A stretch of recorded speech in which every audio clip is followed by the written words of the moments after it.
Well, hello there, and good morning from Vienna. Hope everybody's doing well today. Let me see where folks are tuning in from. I love doing this. Here we go. We got folks tuning in from Hungary, from Zambia. Good morning from Zambia. Good morning from Spain. Good morning from Hungria without an H, but I see that we got corrected. Oh, love it. Good morning. We got folks tuning in from Dortmund in Germany, from New Zealand. Well, hope everybody's having the most wonderful either start, middle, or end from the day. Oh my goodness, from the US. It's so late there, Gene. But wonderful to see you. Thank you for joining in. Good morning from India. Love it. Welcome to, I've already lost count of the day, but week 4, day 2 of the free JavaScript Bootcamp. Ooh, celebrate New Year from Ethiopia. Good morning and Happy New Year. Did I understand that correctly? That's so cool. Buongiorno from Italy. It looks like I scared somebody. Ramon's voice scared me. I'm sorry, Kay. My bad. Midnight in California. Good morning from Nigeria. My goodness, people from all over the place. Well, welcome. Let's dive right in. Let's do some JavaScript and keep on learning. If you're tuning in for the first time, my name is Ramon. We're doing a free JavaScript bootcamp in collaboration with Class Central and FreeCodeCamp using their materials. If you would like to sign up and follow along with this bootcamp at your own pace, everything is recorded, so you can always catch up whenever you like.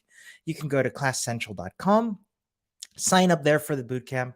If you'd like to do the materials and get your FreeCodeCamp certification for JavaScript algorithms and data structures, you can do that at freecodecamp.org. If you'd like to chat with your fellow learners, there's lots of folks signed up asking questions and answering them. Please go to group.classcentral.com. There you'll also find a link to our community Discord if you would like to chat there. It's all good. And we do have a code of conduct, so I'll ask that people please abide by those rules. If you would like to report an issue with the bootcamp or with the code of conduct, please do so at bootcamp@classcentral.com. Carlos is saying, "Did you have your coffee? You seem sleepy." Do I seem sleepy? No. I mean, I had my coffee, but I'm feeling all right. Yeah, Happy New Year, Ethiopia. Love it. Love to see everybody tuning in. And yeah, let's dive right in and do some JavaScript. This is going to be. Odulanma says, maybe he just woke up. I'll have you know that I've been awake for a few hours now. Let's dive right in. Cool. So yesterday, let me just share my screen. Here we go. Yesterday, we did the debugging section of the JavaScript certification. And today, we will be doing basic data structures. Now, I gave us as homework the assignment to do the first 4 exercises. So I hope you've done those. If you haven't, don't worry too much. This is sort of doing a recap of some of the array manipulation that we've done so far. And today we're going to be starting with remove items using splice. But I would actually like to take a second before we dive in to talk a little bit to talk about basic data structures, because believe it or not, you've actually already been working with some data structures. Arrays are data structures. A list of values, that's a data structure. Objects are a data structure. Data stored in key and value pairs called properties. So we've already been working with those. What we're going to be doing today is learning some more ways to interact with these and manipulate them. The first one being splice. Now, splice is an interesting. We're gonna dive right in. Alan, I see your question. Do I like Pokemon? I mean, what gave you that idea? Yeah. Oh, by the way, folks, if you have questions, don't worry. If I'm not answering them right away, that means I'm saving them for a Q&A we're gonna have at the end. So, please drop your questions in the chat. Remember, we will have a Q&A at the end, and I will go through as many of them as I can. Cool. Yeah, let's talk about splice, shall we? Because splice is one of the first new functions that we're going to learn that we can use on arrays in order to manipulate them. And before actually looking at our code here, we've got, our instructions on the left, we've got our code on the right, and the console below that. I actually want to take a second and look at MDN. So MDN, which if you don't know it, is a fabulous piece of documentation that teaches us a whole bunch of JavaScript stuff. What I really like about, and actually web platform stuff, because there's HTML and CSS there as well. And what I like about it is that it provides really good summaries for some of these functionalities, such as splice. So I'm just going to read this with you, if I may. The splice method changes the contents of an array by removing or replacing existing elements or adding new elements in place. To access part of an array without modifying, see slice. So we're going to be talking about splice first.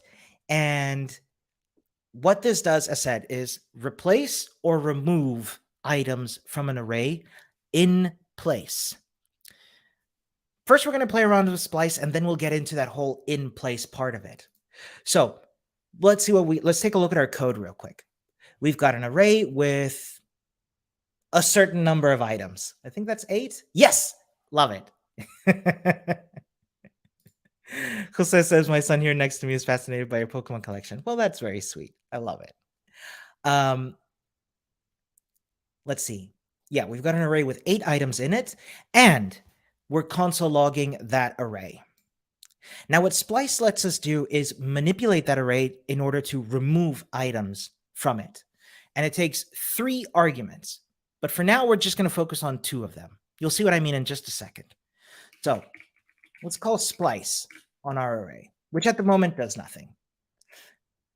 The first parameter that splice takes is the index where we will start removing stuff. Now, remember, arrays are 0 indexed. That means that the first index is 0. So let's say we want to remove the 3rd and 4th items from the array. Okay? So let's say we want to have that array without the 5 and the 1. We will start at index 2. That's a comma, not a 2. There we go. Okay? Now remember, don't know what's happening here. We'll get back to that in a second. So we're starting at 2.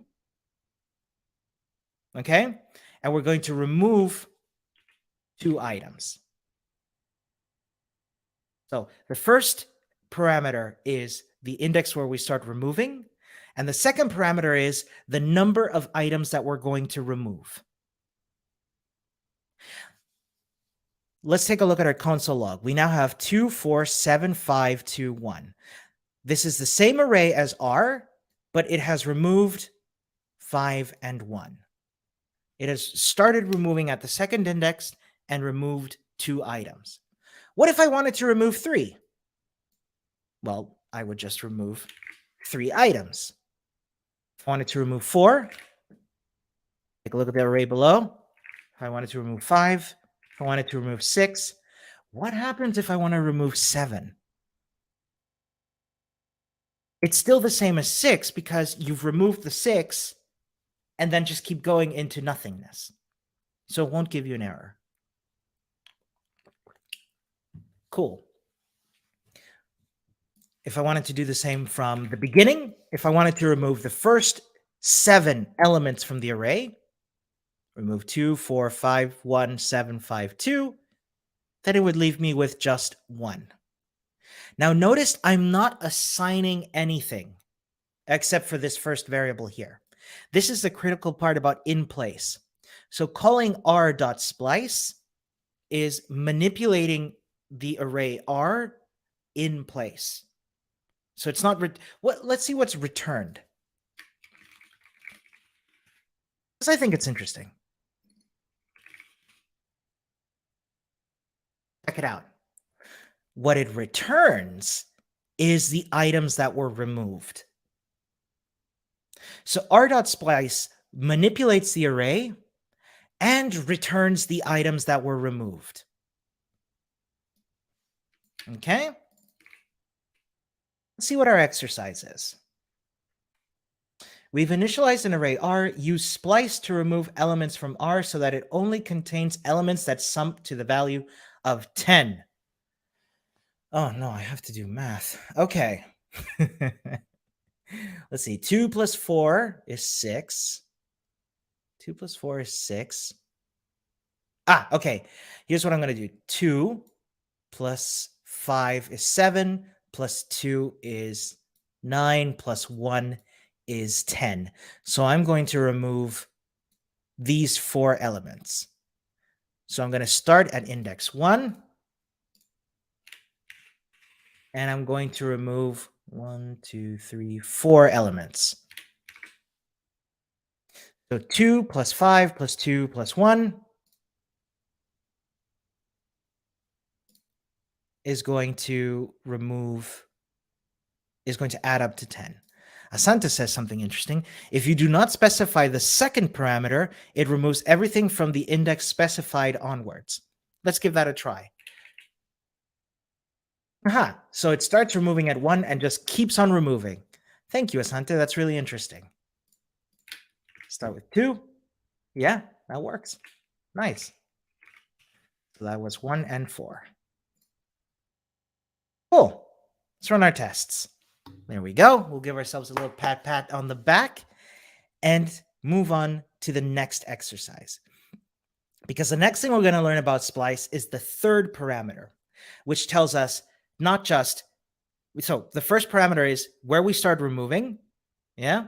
Let's take a look at our code here. We got numbers, we got start index, and we got amount to delete. So the first parameter we already know, start index, where we start removing. The second one is how many to delete. And every parameter after that is the replacement.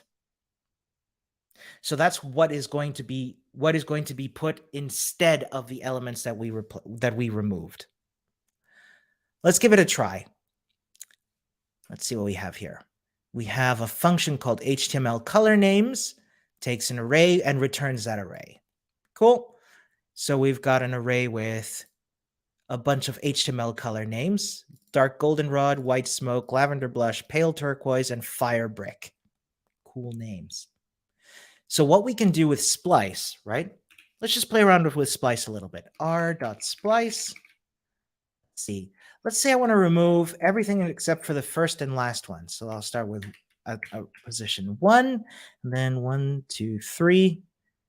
Remove 3 items. Yeah, that gives us dark goldenrod and fire brick. Now Sally's asking extras appended, and that's not quite right, because we're not appending so much as we're putting them starting at that index where we started removing. You'll see what I mean in just a moment. So dark goldenrod, fire brick, those are the 2 left. But remember the third parameter, let's just add in a new color. Let's go with jet blue. I have no idea if that's a real color, but I'm gonna come up with it. See what happened. We now have dark goldenrod, jet blue, where we started removing white smoke, lavender brush, and pale turquoise. Yeah, and we can append several. Let's go with oh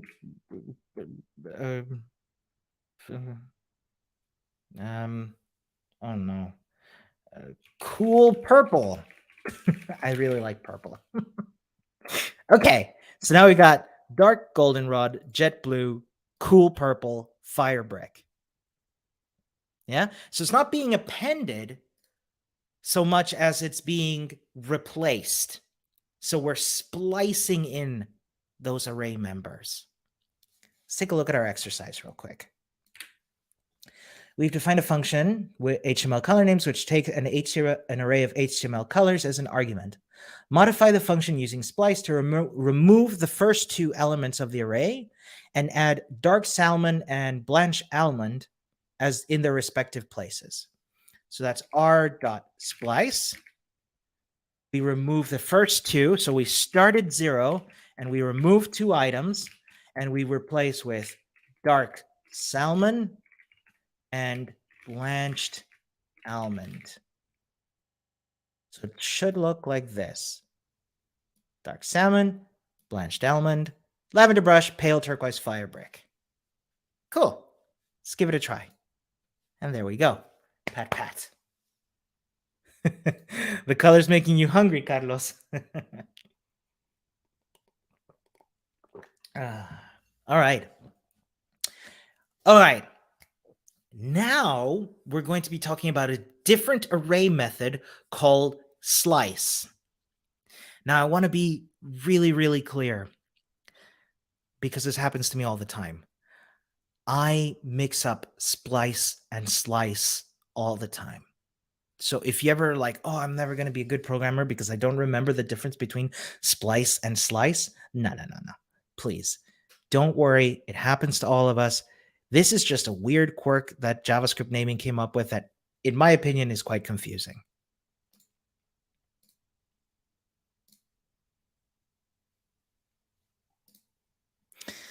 So let's talk about slice. And I want to, again, refer to MDN. The slice method returns a shallow copy of a portion of an array into a new array object selected from start to end, where start and end represent the index of the items in that array.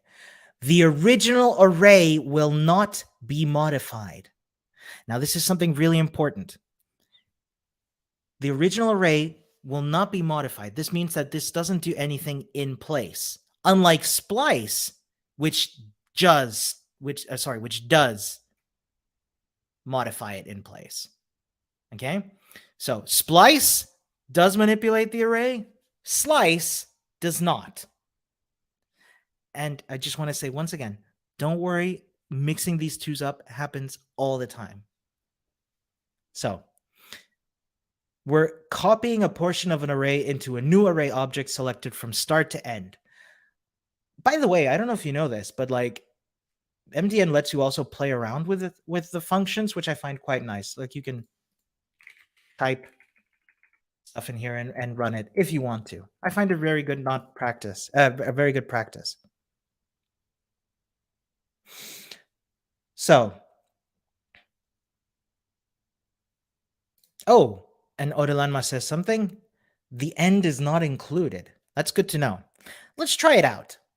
Let's see. Let's go with forecast. So we've got a function here called forecast. It takes an array and currently returns that array. We're console logging a forecast of this array here, which is cold, rainy, warm, sunny, cool, and thunderstorms. So let's try slicing. Const. Let's call it shallow.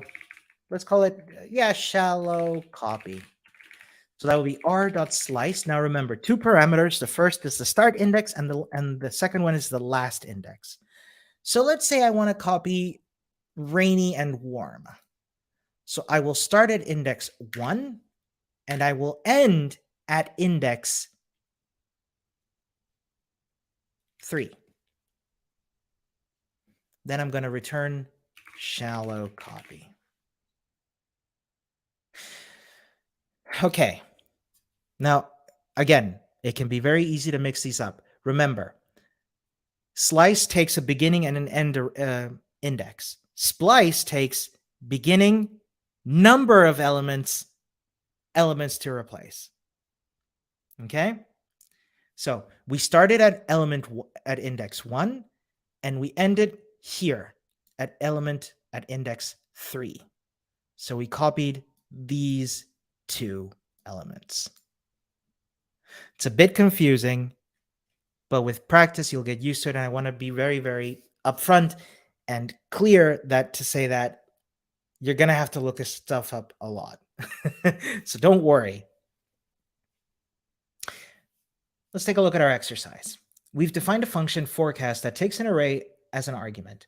Modify the function using slice to extract 7 deadly C's, the old amazing data structures, eh? Lol, you got this. Well, thank you. Modify the function using slice to extract information as an argument array and return a new array that contains the string elements warm and sunny. So we want to take this and just take a copy of warm and sunny.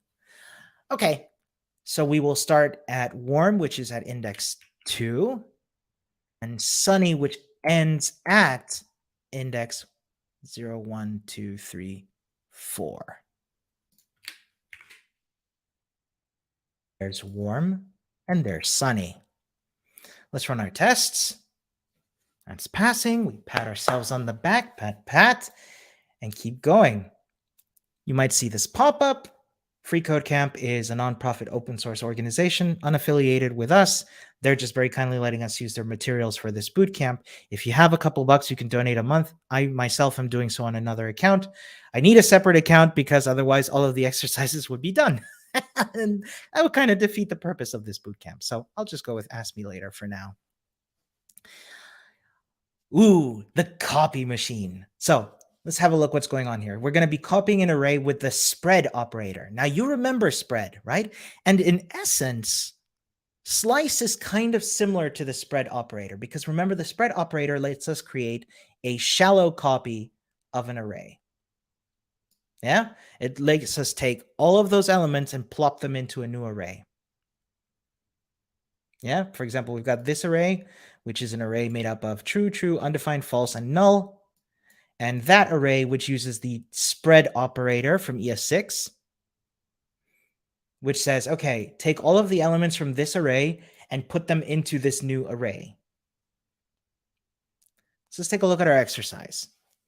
We've defined a function copy machine, which takes R, an array, and num, a number, as arguments. The function is supposed to return a new array made up of num copies of R. So we're supposed to take a number and make a certain number of copies of that array.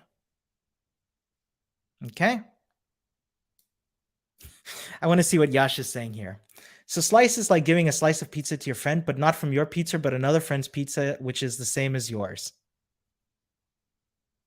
I guess so, yeah. It's more like it creates a new pizza out of thin air, if that makes sense. I like folks trying to come up with their own metaphors for slice and splice. If you come up with one that works, please share it. So we've done most of the work for you, but it doesn't quite work right yet. Modify the function using spread syntax so that it works correctly. Hint, another method we've already covered might come in handy here.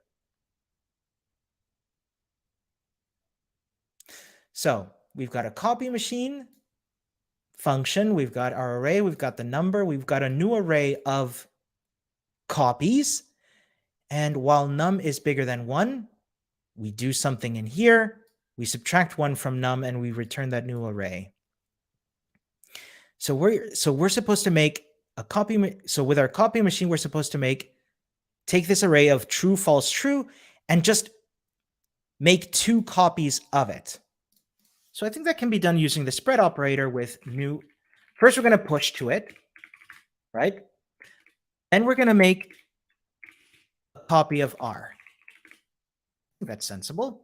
You see, now I've got true, false, true, and true, false, true. So we've made 2 copies of this array. Let's try it out. Hey, nice. That wasn't as scary as I thought. Pat, pat.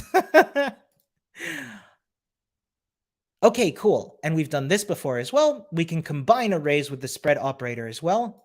Let's take a look at this example code here. So we can do this array, which is equals to sage, rosemary, parsley, and thyme. That array, which is equals to basil, cilantro, the elements from this array, and coriander.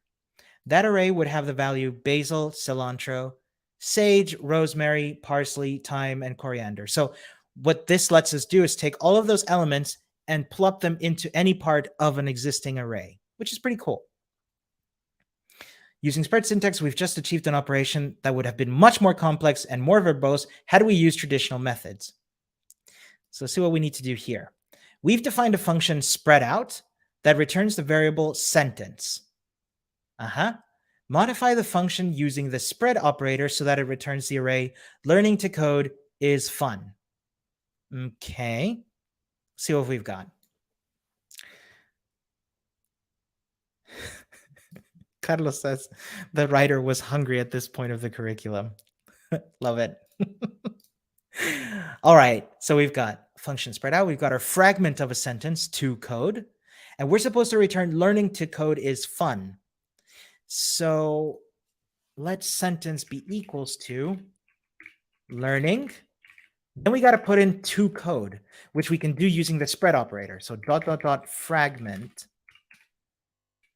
is fun. It wasn't so bad. Learning to code is fun. Here's a question. Can we do it more than once? Let's find out. I'm just curious.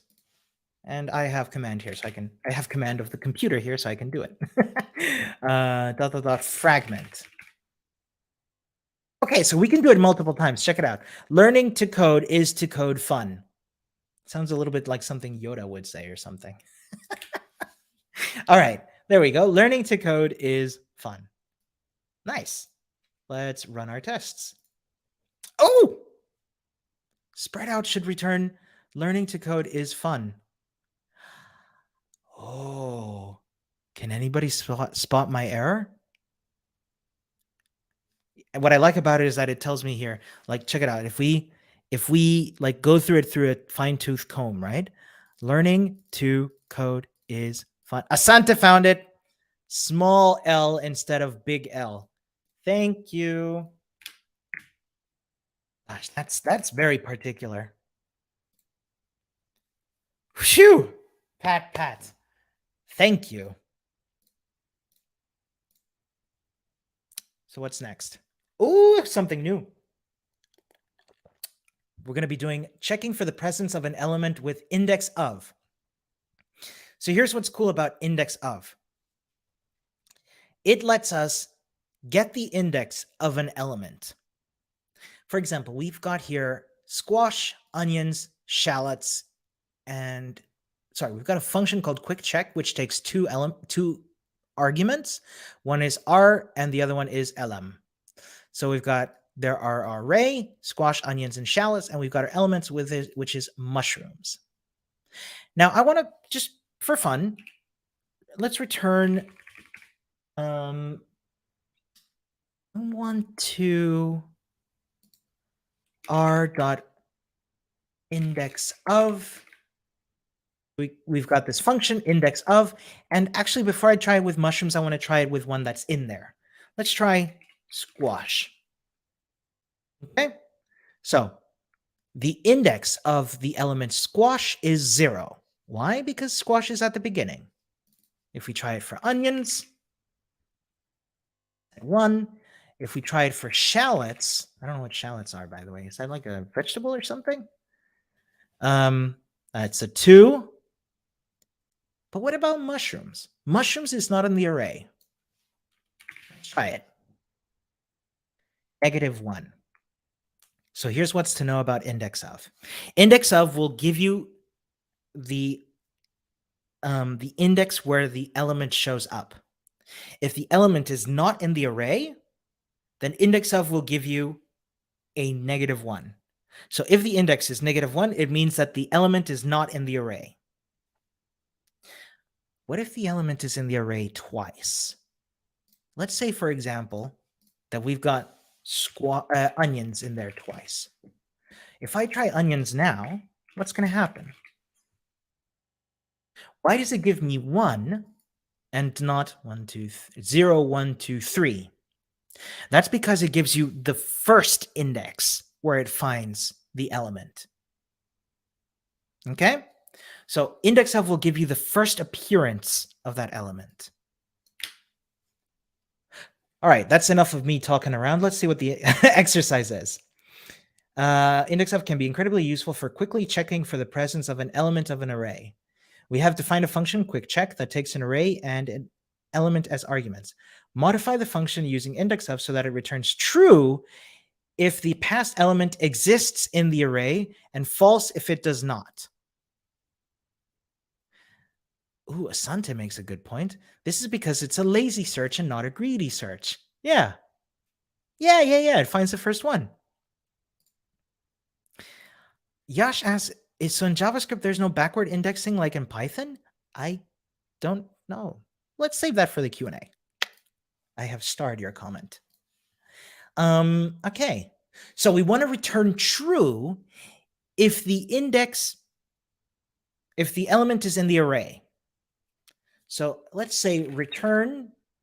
Now we want to check, how do we know if it's not in the array? We know that it's not in the array if the index of is -1. So if we want to return true or false, we want to return, let's see, r.index of lm is not equals to -1. If it's not equals to -1, it means that the element is in the array and in fact returns true. Let's try it out with onions. Index of onions is 1. So if it's not, oh, look at Carlos being like, Ramon, you really should be using strict equality. And you're absolutely right. Same applies. Thank you. Yeah. So the index of onions is 1, which is not equals to -1. Therefore, onions is in the array. Let's give that a try. Passing? Pat, pat. Let's keep going.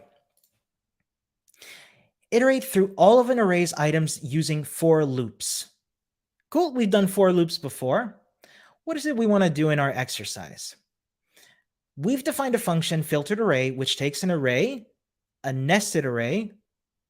Right, we've got an array here with nested arrays in it, and lm as arguments, and returns a new array. lm represents an element that may or may not be present on one or more of the arrays nested within R. Modify the function using a for loop to return a filtered version of the past array such that any array nested within R containing lm has been removed. I'm going to rephrase that because I found the wording a little confusing. We've got here a nested array.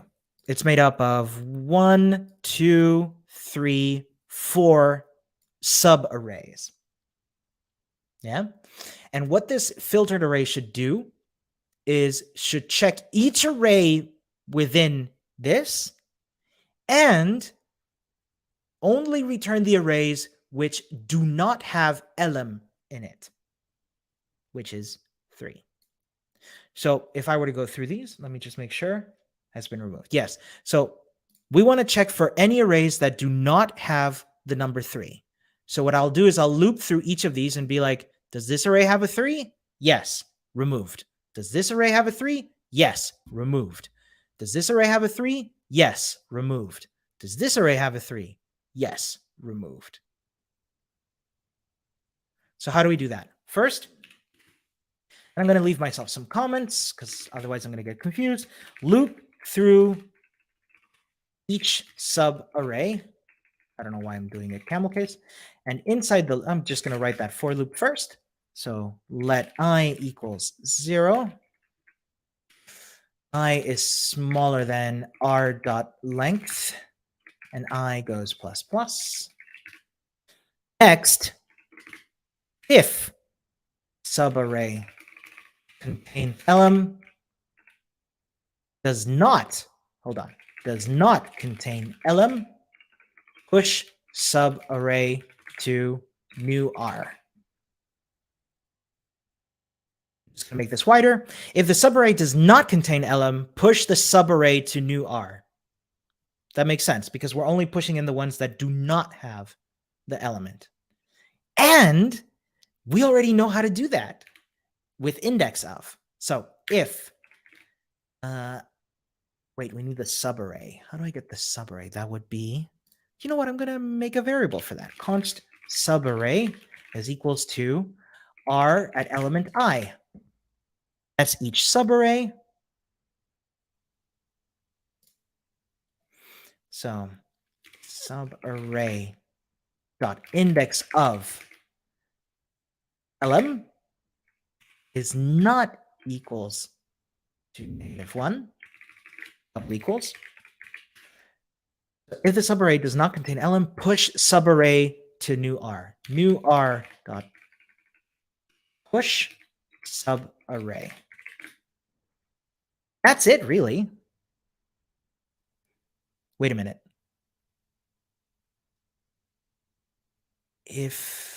No, I'm doing it the other way around, aren't I? If the subarray index of LM is not present, so it should be like this. Silly me. Yes, of course. If the index is -1, which means it's not present in the array, push the subarray to new array. Ta-da! So right now, console logging that is giving me an empty array. Why? Because this contains a 3, this contains a 3, this contains a 3, and this contained a 3. Asanta's asking, don't we need 2 for loops? Not really, because I'm using index of to examine the subarrays. Why would I need a for loop for that? I'll tell you what, write up a solution with for loops and share with the group, because I want to see that. It is possible to do it with a nested for loop, but I'm using index of instead. Cool. Yeah. Let's try it with a different number. Let's try it with 4. This array does not contain 4. This array does not contain 4. This array does not contain 4. And this array does not contain 4. So all of them gets put it in. Oh, I like what Simplicity says. Index of is kind of a loop. Yeah, maybe. That's a good point. I like that. So let's try one that is present in some of them, such as, let's try 6. This array does not contain 6. This one does, so it's get filtered out. This one does not, and this one does not, which gives us those 3 subarrays. All right, I think we're good to run our tests. Nice. Pat.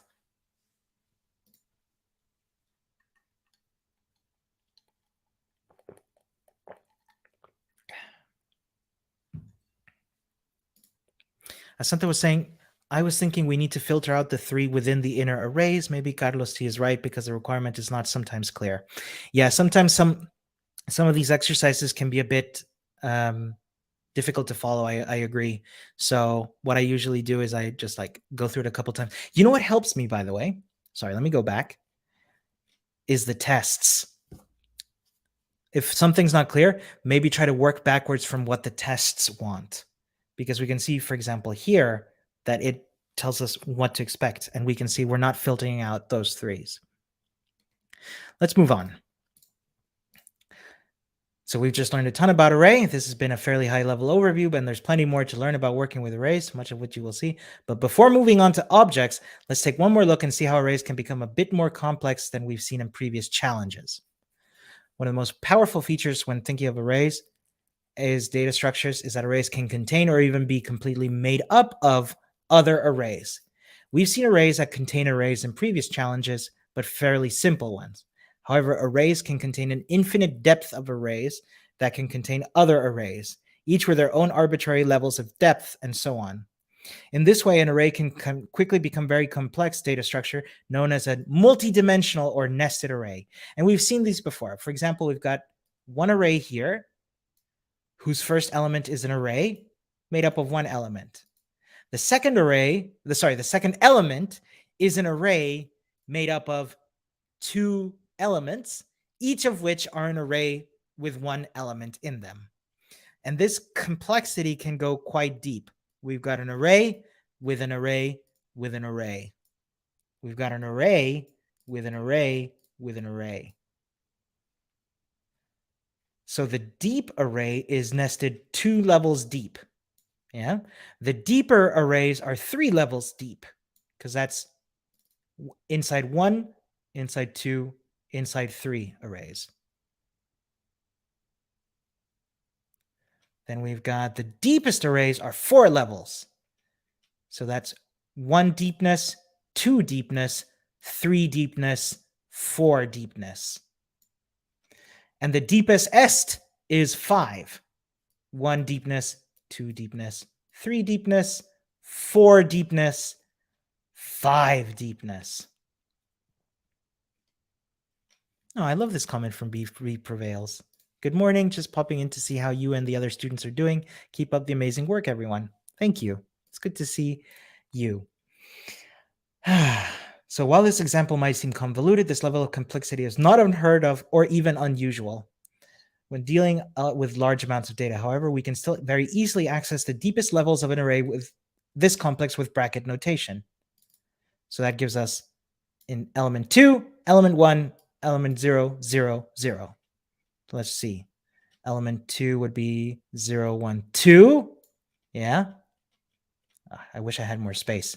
Then element 1, which is 0, 1. Then element 0.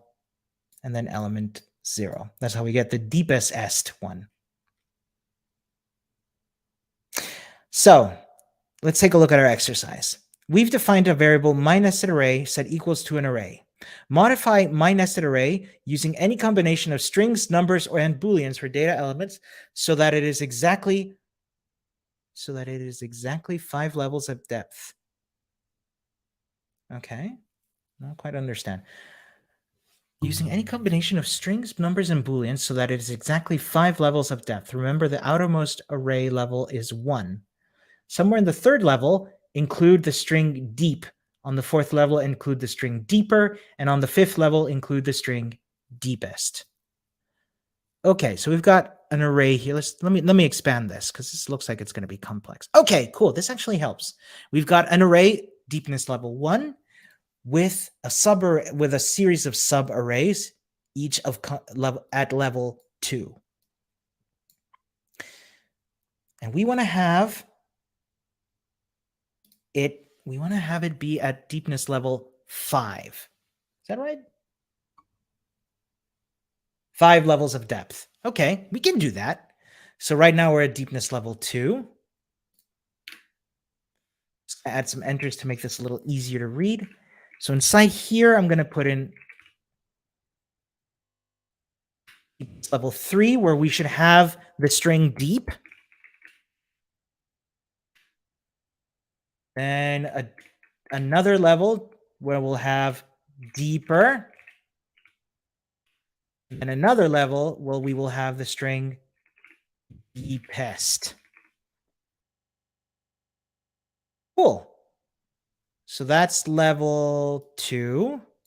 That's level 3, where we have the string deep.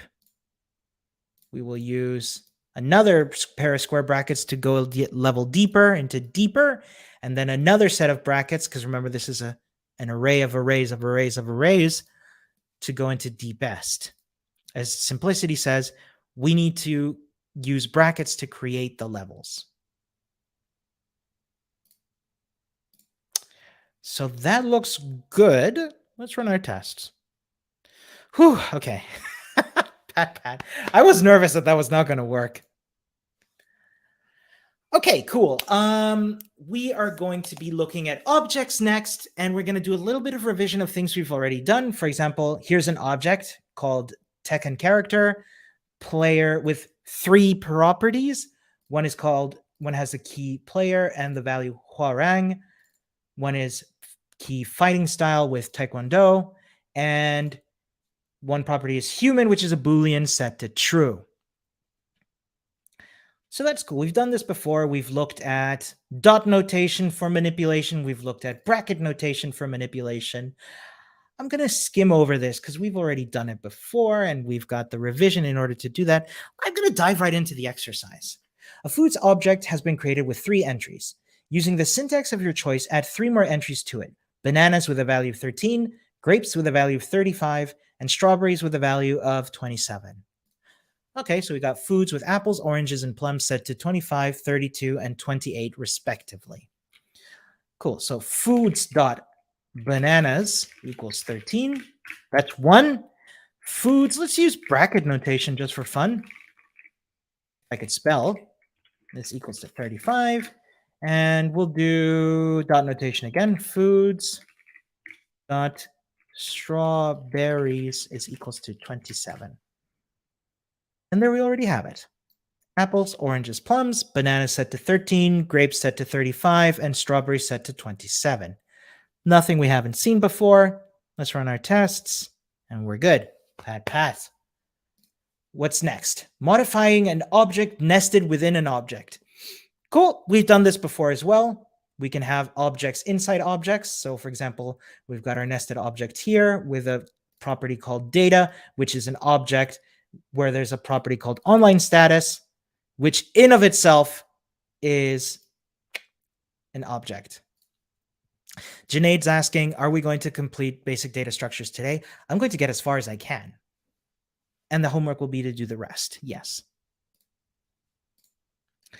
So yeah, we've done that before. We can access nested objects by going nestedObject.data.onlinestatus.busy equals 10. Cool. We've done that before. So what's our exercise? Here we've defined an object user activity, which includes another object nested within it. Set the value of the online key to 45. So we've got a user activity object, which inside has a data, which inside has a data object where it has a key of online with a value of 42. And we want to change that online to be 45. And you know what? Just for fun, activity, we'll do dot notation, dot data, and then we'll do bracket notation because we can, online.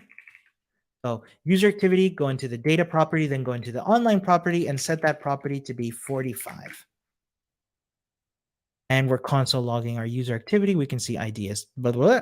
Data is January 1st, 2017. Data is total users 51 and online 45. You know what? Just for fun, let me rewrite this using only dot notation. Same thing. Cool. Let's run our tests. Nice. Pat, let's keep going. Access property names with bracket notation. Cool. We've done this before. Let's see. We defined a function check inventory, which receives a scanned item as an argument. Return the current value of the scanned item key in the foods object. You can assume that only valid keys will be provided as an argument to check inventory.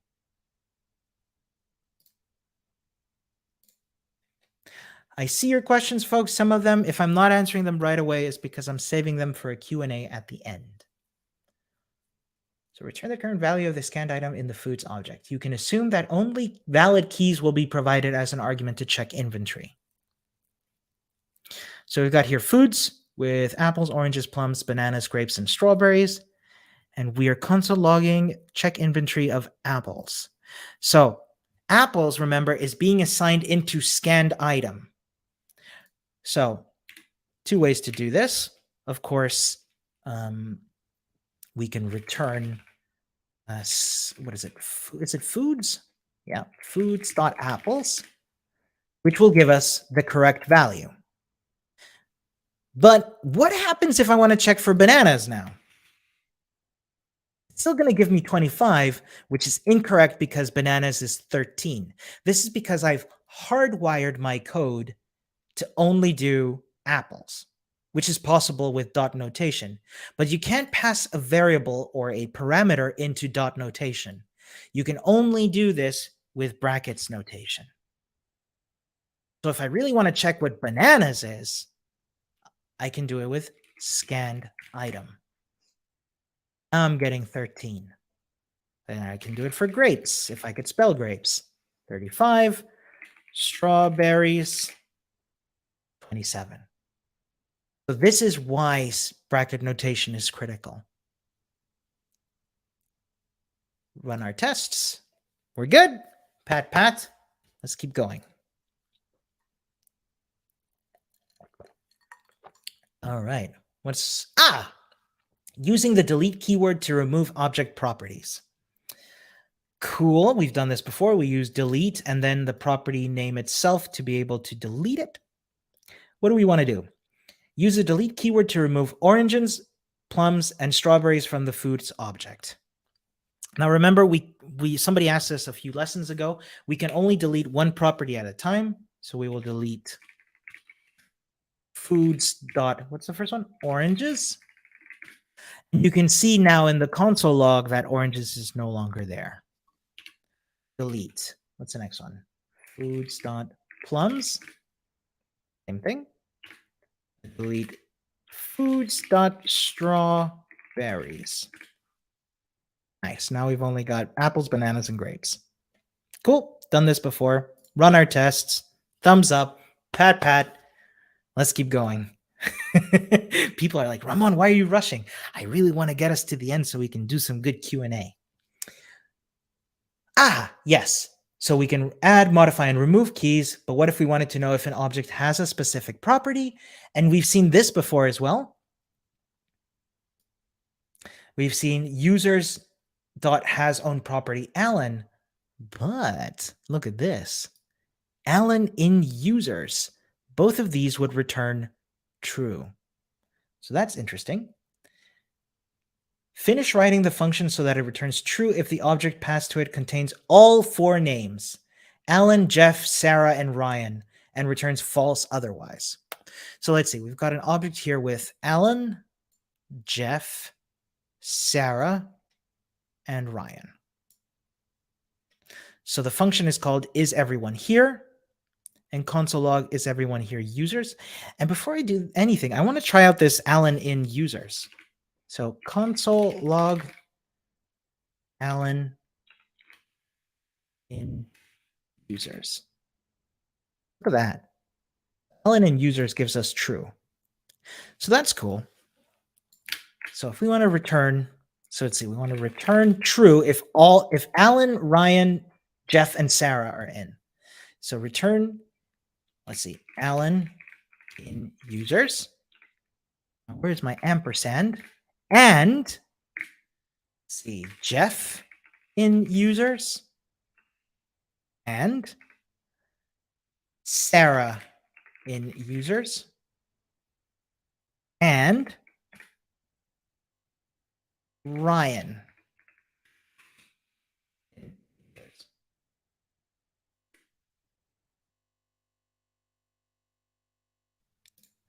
Cool. Return Alan in users and Jeff in users and Sarah in users and Ryan in users. Looks good to me. Let's run our tests. Aha! Looks like I found an error. Looks like I made an error, and Asante already figured out what I did wrong. The user's object should not be accessed directly. And Asante is saying you have to use Alan in user object, which is absolutely correct. So the problem is that users is being passed in as a parameter to isEveryOneHere as user object. So what I'm going to do is I'm going to copy and replace users with user object 4 times. There we go. Still works. Let's run our tests. There we go. Pat, pat. Let's keep going. Okay, now we've got a new kind of for loop. It's called a for in loop. Now this is cool. A for in loop will let you loop through each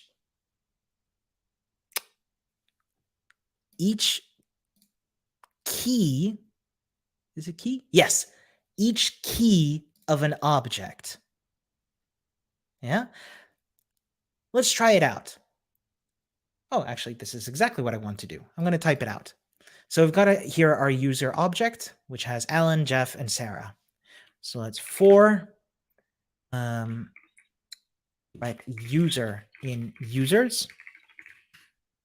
Let's console log user. Let's see what we get. So this will print out Alan, Jeff, and Sarah.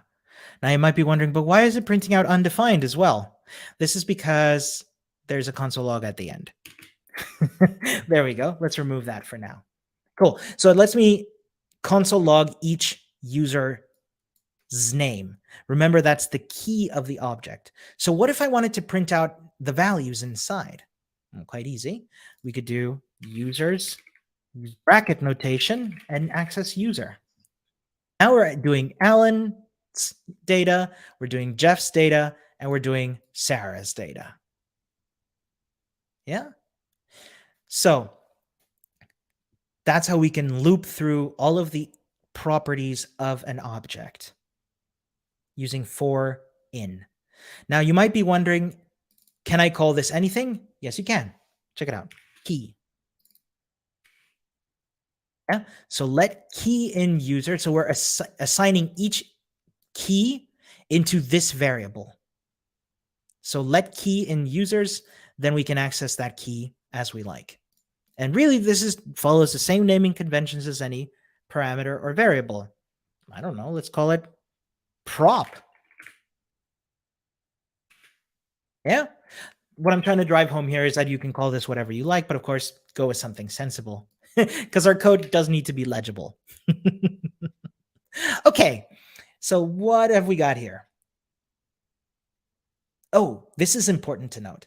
Objects do not maintain an ordering to stored keys like arrays do. Thus, a key's position on an object or the relative order in which it appears is irrelevant when referencing or accessing that key. What it's saying here is that unlike arrays, which have an order, objects are not built to care about the order of the keys. So if your code depends on the order of the keys in an object, I would reconsider that. Okay. So we defined a function count online. I see it here, which accepts one argument, a user's object. Yeah. Use a for in statement within this function to loop through the user's object passed into the function and return the number of users whose online property is set to true. An example of a user's object which could be passed into count online is shown below. Each user will have an online property with either a true or false value. Yeah, you can see Alan is not online, Jeff is online, Sarah is not. So we want to loop through each user and get the number of users that are online. So I'll do that. Loop through user keys. We can do that already with a for loop, with a for in loop, pardon me. For let user in users object. Then we need to add 1 to our count if that user is online. We need a count. Let's say let count equals 0. So if users object user dot online, if they're online, then we do count plus plus, then we return count. Cool. So if the user is online, then we do count plus plus. Otherwise, we just keep going through the loop. That's giving us a 1 at the moment. Let's examine why. And I'm going to do that by console logging this value. User and this object. So Alan has online set to false. Jeff has online set to true. Sarah has online set to false, which means we only did a plus plus once. I'm going to drop in another console log just to do that. Let's do console log. Let's do some backticks. Let's do user is online. So if the user is online, we're going to console log, hey, that user is online, and add 1 to count. We can see Jeff is online. Add 1 to count. That's what I like about console log. It really gives us the flexibility to be able to drop this code wherever we like and help us sort of debug that code. Cool. Let's run our tests. Looking good. Pat. How are we doing? It is 10 on the dot. Sorry, it is the top of the hour on the dot. Let me take a look at what's left in this module. Generate an array of all object keys with object.keys. Yeah, I'm going to do this one, and then we'll go into Q&A. Okay?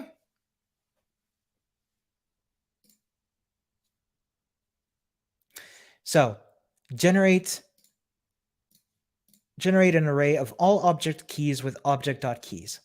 We can also generate an array which contains all of the keys stored in an object with object.keys method. This method takes an object as the argument and returns an array of strings representing each property of that object. Again, there will be no specific order to the entries in the array. Finish writing the get array of users function so that it returns an array containing all of the properties in the object it receives as an argument. So let's see what we've got. We got a users object with Alan, Jeff, Sarah, and Ryan. Yeah, pretty self-explanatory. They each have an age and an online. And we have a function here called get array of users obj. And we want to console log get array of users users. So we want to get all of the names of the users. So we're going to return object.keys and then pass in that object. That's giving us Alan, Jeff, Sarah, and Ryan, which is cool. But here's something I want to do for fun. What if object.keys didn't exist? How would I do it based on my for in knowledge? Also do this with const keys equals empty array for let key in object keys dot push key return keys. Yeah. So I'm defining an empty array, and for each key in that object, I'm pushing that into the keys. And check it out, it's the same. So you could say that doing object.keys maybe under the hood, it's probably doing the same thing as we're doing here. Yeah. Just to show you all that that's possible. Alan, Jeff, Sarah, and Ryan. Nice. Let's return our test. Let's run our tests. And there we go. One last pat for now. Submit. And let's talk about homework. So not a lot of homework today. Let me just refresh real quick. This was yesterday's homework. If you haven't done it yet, please catch up on that. And today's homework for tomorrow is to modify an array stored inside an object. Okay. So again, the last exercise of basic data structures is going to be your homework. Tomorrow, we will be doing the next project, which is the Caesar's cipher. So that's going to be our task tomorrow. So if you want to consider this homework, I would also take a look at it, start coming up with a possible solution, think about it, maybe start maybe start discussing this in the forum and or Discord. And tomorrow I'm going to show you how I will implement my solution and maybe improve it based on your feedback. Yeah? All right, so that's homework. Let's go into Q&A. What have we got? If you left the second param out, could you use splice to add new elements in place without removing any? That's such a good question because it's totally possible.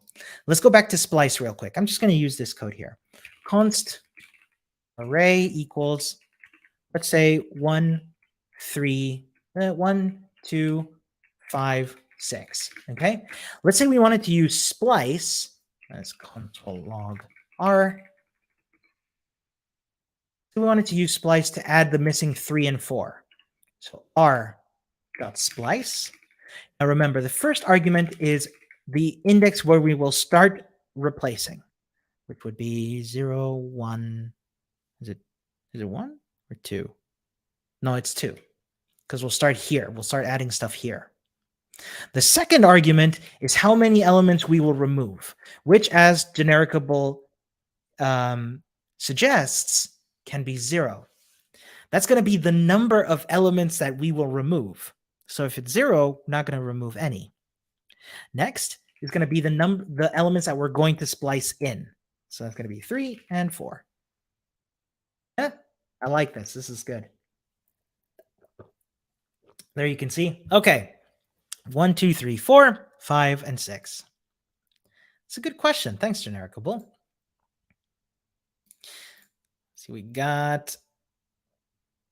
Okay. Love it. Let's do the next one. So in JavaScript, there's no backward indexing like in Python. Honestly, let's find out. Go. JavaScript backward indexing. So, I mean, you can go backwards in an array, I suppose. Var I equals 0. Oh, there's a FreeCodeCamp one. Nice, nice, nice, nice. Oh, I love it. Oh, that's just to reverse an array. I don't suppose there is, no. But maybe, Yash, you could tell us a little bit more about backwards indexing in Python, because that'd be helpful. Thank you.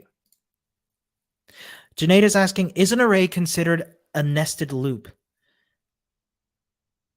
No. A loop would iterate over an array.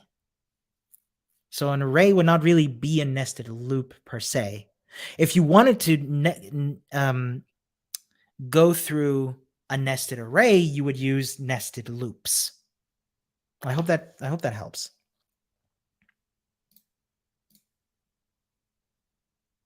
Let's do the next one. Oh, Odin I do see your could we do lesson 11, please? I got stuck.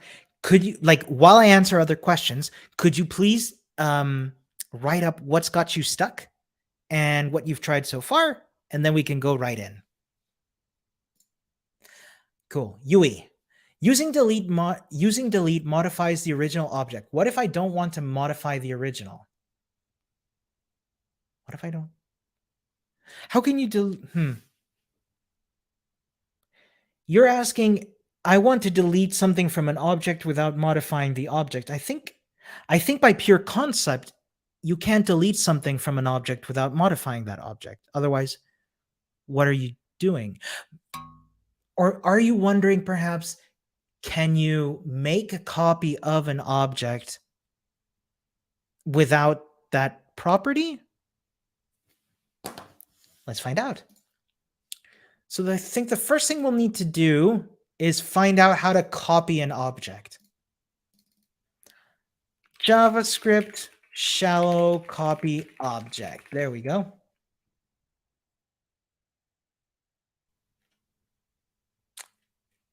Ah, hello. Yeah. MDN. How do I make a copy of an object? Deep copy.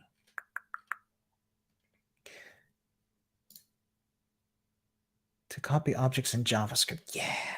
What have we got? Person. We can use spread with objects? No way. That's so cool. Okay. Let's do that.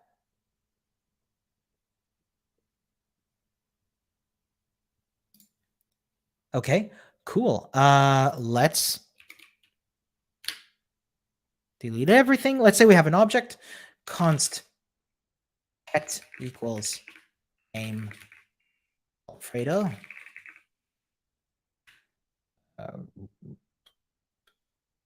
Bark. True, it does bark.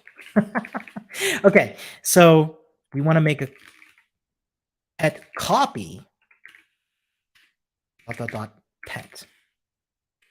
Okay, let's do console log pet copy. Cool, so we can use the spread operator to make a copy of the pet. Now let's delete pet copy.bark. And we will console log pet. And then we will console log pet copy. Look at that. So first pet copy has name and bark. Then we deleted pet copy.bark. Then we console log pet, which is still the same. And pet copy is now deleted. So that's how we can do it, by making a copy and then deleting the object, the property. That's pretty cool. What other? Gene's asking, is Alan in user syntax EM6? ES6. I have no idea. Let's find out. So what is it? What if I type in? A key in object. Key, crypto key. No. Keep on. Ah, you know what? Object. Yes. So I wonder if in will show up here. Of course it's going to show up. What am I saying? There's a lot of ins.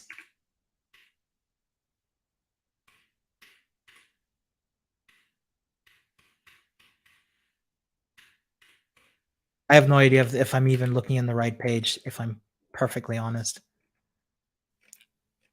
Maybe I should look this up in a search engine. Key in object. Yes. Yes.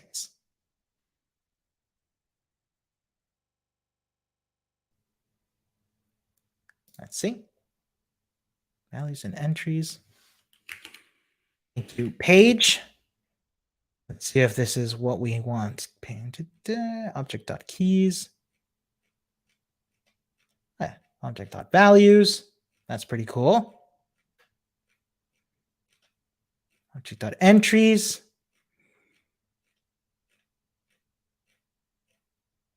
Conclusion. No. Oh.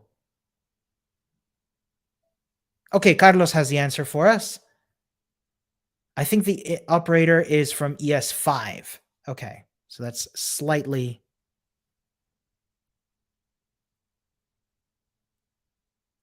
newer. Good to know. Thank you, Carlos. So I guess it's from ES5, not from ES6. Simplicity's got a question. Out of topic, is the for let use of users and for the same thing? Now, we haven't learned for of yet. So let's check it out. It's going to get a little confusing. Const array equals 1, 2, 3, 4, 5. Okay. It is possible to loop over an array using for let num of r. Console log num. This way we can iterate over the array. Yeah. Very important. Not in, of. When we're doing arrays, we do of. Now you're wondering, is this equivalent to a let I equals 0? I must be smaller than I, than r dot length, I plus plus, console log num, I, no, that's array.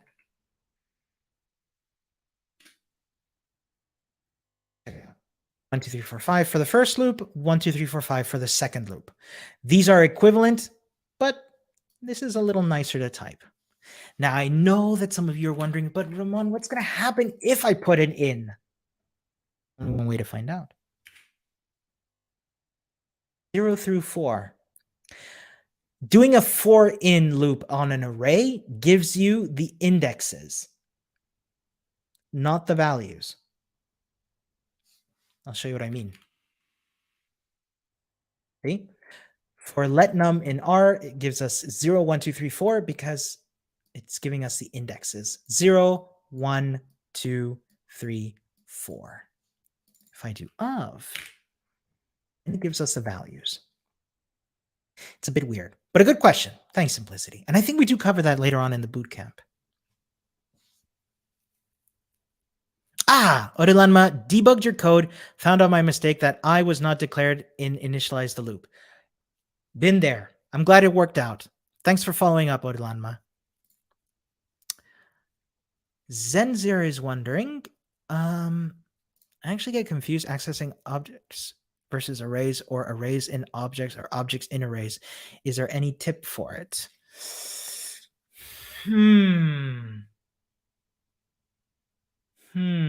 So let's refresh this real quick.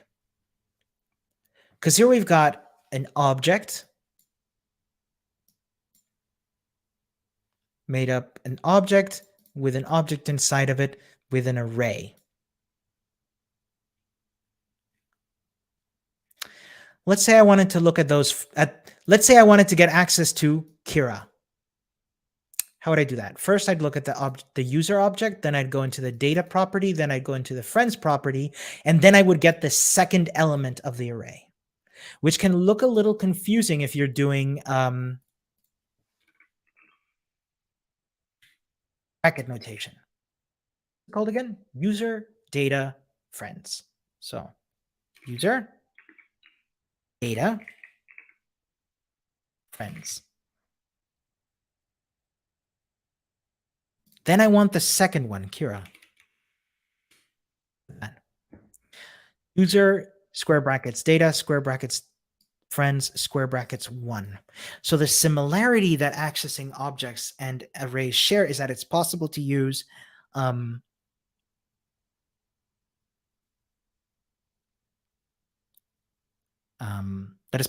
bracket notation to access those elements. And you know what, Sensor? This actually gives me an idea. Do you remember how I said that doing a for in loop? Okay, there's a couple of things in here. For let, I don't know, index in user data friends. Console log index. The indexes are 0, 1, and 2. Right? Let's look at something else. And this is treating it as keys, remember? So hear me out.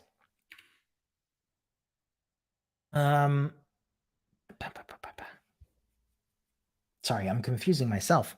Right, let's talk about typeof for a second. User is an object. Data is also an object. Friends, which is an array, is being called an object. So arrays are technically objects in JavaScript. Maybe it helps if you kind of think about an array as, what are they called again?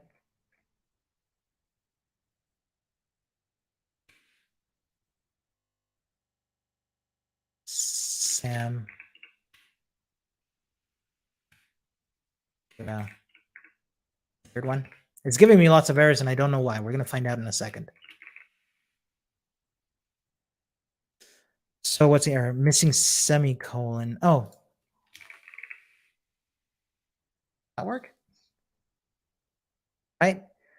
In a way, you can kind of think about it like this. I don't know if that's helpful. But there's some key differences. An array has an order. The indexes are always in order, whereas keys in an object are not in order necessarily. Yeah, but that's how I think about accessing elements in an array, is by bracket notation and their index. I hope that's helpful. Yeah, Carlos agrees with me. Maybe it's clear using an object. Love it.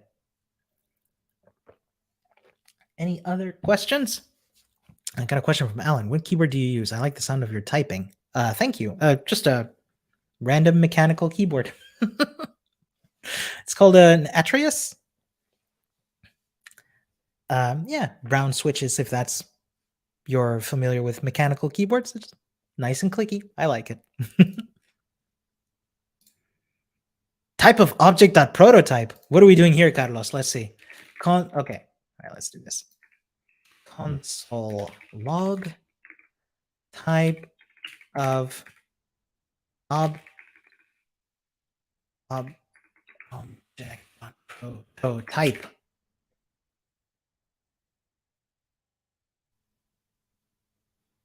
Yeah, that's an object. What about array? Also object.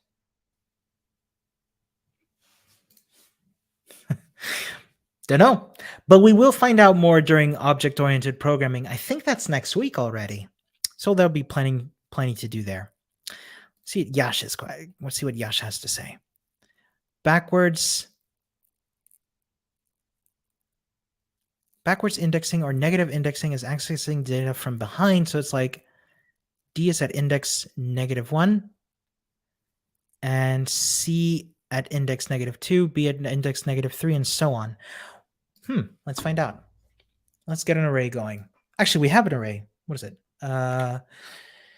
User dot data.friends. That's our array of friends. And you're saying access at index -2. That doesn't work in JavaScript.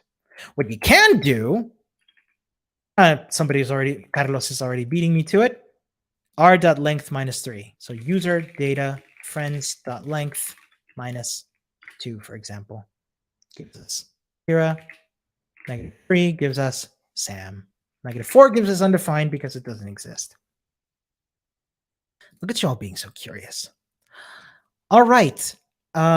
If there are no further questions, I will go ahead and let you all go. Just to clarify once again, homework for tomorrow is to finish this exercise here, modify an array stored in an object. And tomorrow we will go through the Caesar's Cipher project. I will show you how I will implement my lesson, but my solution. But I want to be very clear.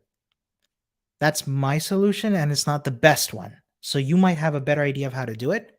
Absolutely recommend going through with it. Challenge me tomorrow, and yeah. Looking forward to all of you helping me. And I just want to say, congratulations on making it this far.